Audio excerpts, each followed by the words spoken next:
excited to announce our next comedian's coming all the way from Brazil. He's in town just doing like a little drive-by, so we're so happy. Start clapping right now for Antonio.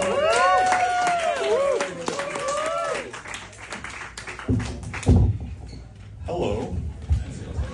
Hey, I don't actually live in Brazil anymore, thank God. But I did major in philosophy in college. And hold that. You know, they do teach a lot of cool things in philosophy. They love to say that they teach you critical thinking, but critically thinking about it, I really should have studied something else. It's a good thing that they teach you not to love money, because you're not going to see any of that. But I will say this though, philosophers are a really tight-knit community, like you'd be surprised.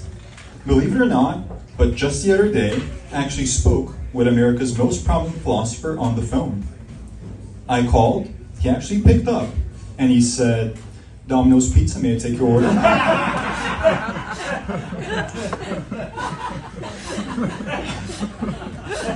As I was saying, they do teach a lot of cool things. One of my favorite classes that I wanted to take back in college was one on the philosophy of happiness and on living a good life. I was so excited to take it that I actually showed up to class. And the first philosopher we're talking about was this ancient Greek philosopher called Epicurus. And this is what he had to say about happiness. You guys taking notes? Yeah. The secret to living a happy life is to avoid pains and to pursue pleasure. And I know what you guys are thinking right now. You guys are not philosophers, so you guys are thinking, this is obvious, I already knew this, what is this? But when a philosopher hears a claim like that, it's different. When a philosopher hears something like that, he thinks, am I really going 100K in debt for this shit? But the class wasn't over yet. Next up was Aristotle, and he's the greatest of all time. Like I knew it was going to be good. So we started reading his book, The Nicomachean Ethics, and it was all going fine until I come up this passage where he writes, "He will not be happy who is very ugly, ill-born, solitary, or childless." And then I knew that I had to drop the class. It wasn't for me. But on the bright side, I knew that if I ever needed it, I would have a good job recommendation at Domino's. Maybe that's what happiness is all about. And I do have a friend I think who could have really benefited from that class. He's really bitter about dating these days. He's always complaining about how, because he's so short, he doesn't get any dates. Like, women just ignore him. And I just tell him that's bullshit, and I think it is.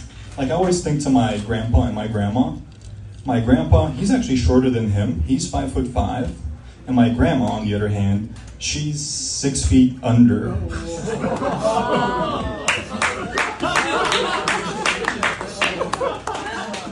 But it's alright, I can do that joke because she was cremated. The firefighters, they tried really hard, but they couldn't save her. What I really like about this joke is that it's actually all true. My grandma really was taller than my grandpa, and she was cremated. The firefighters' part is not true. Like, by the time they got there, it was too far gone. They couldn't even try. And although they lived 50 years, over 50 years married, you know, it wasn't always easy for them.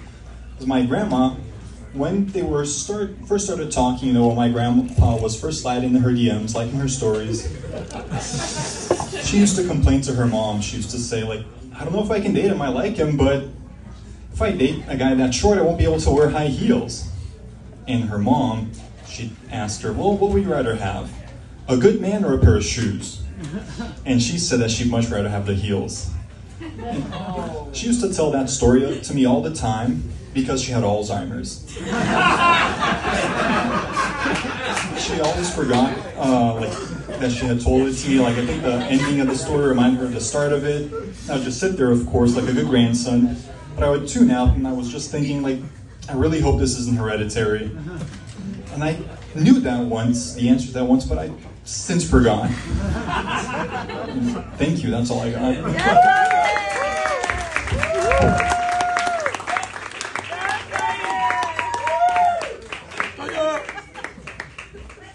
For Antonio. Antonio from Brazil. Good job, Antonio. And your friends at table 12 and 13, you got to stay for the whole night, okay? Stay. All right, come to the stage right now. We're in for a special treat.